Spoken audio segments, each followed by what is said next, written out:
Hello, I'm Alex from MovinsEdition. I'm going to introduce a vintage necklace item for the MovinsEdition product. MovinsEdition has only one vintage product, and it's a choker necklace with hand-painted flowers. I don't have boxes or labels for vintage products. Flower hand painting on the front of the necklace. What kind of flower is it? Alex doesn't know much about flowers. Pass, it's a vintage product.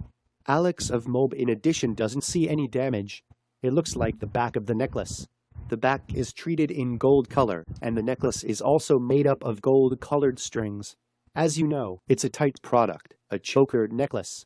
It will be a useful item for those who prefer unique flower-patterned necklaces or vintage necklaces.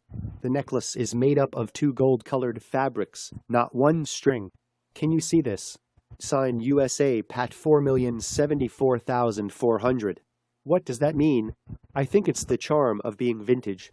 This is a vintage necklace prepared by MovinsEdition, and I think it's a great product for those looking for special items and vintage jewelry collectors to keep at a low price.